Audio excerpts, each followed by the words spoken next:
Alors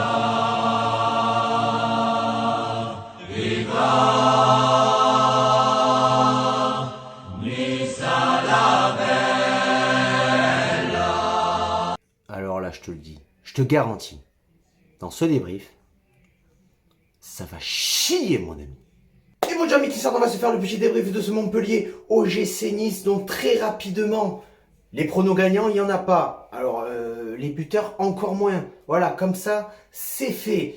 On n'oublie pas le petit partenariat avec Aloura Shop ici, avec mon code promo 10%, TonySa10, 10% sur tout le site internet pour pouvoir t'acheter aussi ces petits masques pour te protéger du coronavirus. La composition du match, je te la mets très rapidement ici. Et comme d'habitude, Patrick Vieira n'a toujours pas compris. Puisque en défense, Attal, Pelmar, Dante, Camara. Pelmar en l'absence de Robson Bambou et qui préfère faire jouer Pelmar, qui est un de nos Niçois, plutôt que Danny Luc. Milieu de terrain, Schneiderlin. PLM, Thuram, comme d'habitude, le milieu, le 4-3-3 à plat. Et en attaque, Lopez Dolberg. Et vu que Patrick Vieira compte sur Misiane Maoulida pour nous mettre des buts, parce que le mec a mis 3 buts en 3 ans, donc il se doute bien que cette saison, il va en mettre 500. Donc il aligne titulaire. Et donc on commence cette première mi-temps comme d'habitude, laborieux, manque de rythme, d'offensivité, de caractère. On recule en défense. On est asphyxié par l'attaque de Montpellier, asphyxié par les centres de Arnaud Souquet, asphyxié par la vivacité de Savanier. Ces deux joueurs nous ont fait très très mal. Et je parle pas de Delors et je parle pas de Laborde encore. Tu vois, il faut bloquer ce putain de côté droit où est Arnaud Souquet, marquer Savanier à la culotte comme on le disait dans le temps. Pour les plus jeunes, vous savez peut-être pas, mais c'est ce qu'on disait. Et sortir de notre putain de camp, en fait. C'est ça le truc. Récupérer le ballon, construire le jeu, arrêter de subir, d'être passif, alimenter nos attaquants. Le problème, c'est qu'avec Misiane Maoulida, t'as l'impression déjà de jouer à 10 contre 11. Alors oui, je suis énervé. En même temps, 18e minute, but de Montpellier sur une demi-volée de Laborde. En même temps, c'est mérité. C'est mérité. Et le pressing de Montpellier porte enfin ses fruits. Le danger est là. Et encore une fois, le danger vient d'un centre de Arnaud Souquet. Benitez, jusque-là, il a été impérial. Mais à un moment donné, il peut pas tout faire, le garçon. Laborde n'est pas attaqué sur sa demi-volée, ben il frappe et ça fait but. Et concrètement, après le but, il n'y a rien qui change. Rien qui change. Réellement, aucune action dangereuse de l'OGC Nice. C'est une catastrophe. On retombe dans nos travers. Trop bas, aucun pressing, aucun fond de jeu. Et encore heureux qu'à la 25e minute, Benitez nous sort une double parade parce que sans lui, à la fin de la première mi-temps, on est déjà à 4-0. Mais sans déconner, pour parler de cette fin de première mi-temps, mais quelle honte! Mais sans parler de la première mi-temps, quelle honte cette match! Aucune envie, aucune volonté, zéro fond de jeu, on est à l'arrêt. Aucun joueur n'est capable de proposer un jeu vers l'avant, aucun joueur n'est capable de faire la différence, d'aller dans la provocation. On recule, on subit. C'est une grande classe étalée par Montpellier. Clairement, on ne peut pas leur reprocher quoi que ce soit. Grande classe étalée de technicité, de permutation. Ils étalent sur les latérales pour ouvrir le bloc défensif niçois. Enfin, vraiment, ils mettent du rythme. Ils sont agressifs sur le porteur du ballon. Mais où sont les Attal, les Lopez, les Dolberg? Bon, encore Dolberg, il est excusable parce que bon, lui, c'est le renard sur face, il attend que le ballon lui vienne dessus pour marquer. Mais Maoulida, j'en parle même pas. Le milieu, papa, qu'est-ce qu'il attend pour distribuer le jeu? Qu'est-ce que tu attends pour aller vers de l'avant? Arrête de reculer, Schneiderlin, t'es un 6, t'es pas un défenseur. De l'avant, papa! Putain, c'est pas compliqué quand même. Mon arrière-grand-mère, qui repose en paix, aurait été capable de marquer dans ce match. Bordel de merde. Ouais, je crois que c'est le débrief où je suis le plus énervé. En deuxième mi-temps, Patrick Vieira tente un remaniement tactique. Il fait sortir Thuram pour faire entrer Alexis Claude Maurice. Bon, Benitez encore en début de deuxième mi-temps, décisif par 2 fois, mais à la 51e minute, Congré qui marque sur un coup de pied arrêté encore une fois. Notre gros problème sur ce début de saison, Encore une fois, sur un coup de pied arrêté. Attal, qu'est-ce que tu fais sur le corner? Mais au moins fais semblant de sauter.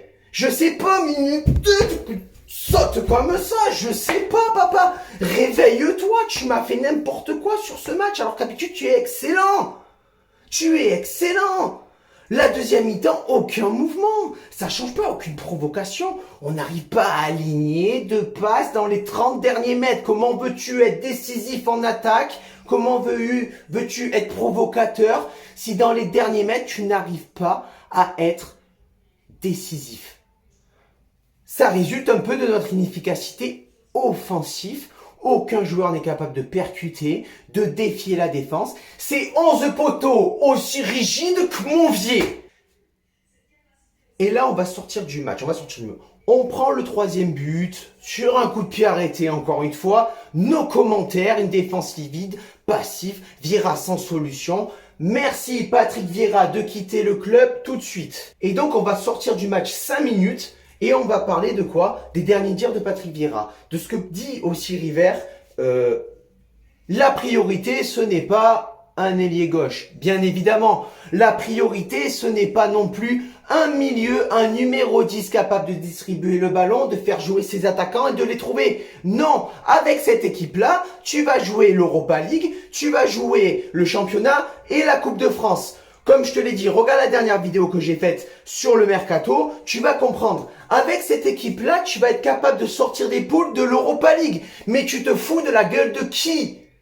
Alors oui, une arrivée, ce serait pas de trop, je prends. Mais c'est pas tu prends. Impose tes couilles, t'es le coach. Je veux 2 arrivées de plus, un ailier gauche, un milieu qui est capable de relayer pour les attaquants, de distribuer le jeu, de pouvoir permuter, de pouvoir... J'en sais rien, mais pose tes couilles, Patrick. Oh! Patrick Vieira fait un changement. Il sort Maolida. Enfin, il a compris sur ce match, il ne pourra pas compter sur lui puisqu'il a été fantomatique. Et il fait rentrer enfin Amine Gouiri. Amine Gouiri, qui à la 69e minute a un coup franc, qui frappe. Il est bien frappé, il est repoussé. Ça revient sur lui. Il centre, tête rageuse de Dante. On réduit le score. 3-1, évidemment, ça ne sera pas suffisant. Mais ma question à laquelle je vous demande de répondre, est-ce qu'on est rentré dans une Gouiri dépendance? Est-ce que c'est encore trop tôt pour en parler parce qu'il est jeune? Parce que voilà, il a enchaîné 3 matchs exceptionnels où sur 3 matchs, c'est 2 buts, une passe décisive, même 2 passes décisives, il me semble. Est-ce qu'on peut parler de Gouiri dépendance? À la 71e minute, Casper fait sa spéciale avec un petit toucher que il y a que lui qui sait faire ces touchés-là. Hein, c'est... ouais, faut un peu rigoler aussi dans le débrief. Ça frôle le poteau hein, sur un centre de Camara. Montpellier baisse un peu le rythme depuis la réduction du score à la 69e minute. Il recule, mais beaucoup trop de déchets techniques de la part de l'OGC Nice. C'est quoi ces cheveux qui fait que on n'arrive quand même pas à aller peu plus de l'avant que ça. Toujours un déchet technique dans la dernière passe, manque de vitesse, de permutation et toujours aussi difficile de trouver nos attaquants. Donc voilà, on va définir vite fait le top 3. Le top 3 pour moi très rapidement Camara parce qu'en première mi-temps c'est quand même un joueur qui a su... être le seul à provoquer l'équipe de Montpellier et à aller de l'avant pour pouvoir se procurer des occasions. Amine Gouiri, je suis désolé, mais passeur décisif, le mec il est rentré, il a changé le match. Donc deuxième, Amine Gouiri. Et premier, même s'il s'en prend 3 ce soir, Benitez. Parce que sans lui, on aurait fini le match à 6, 7 ou 8-1.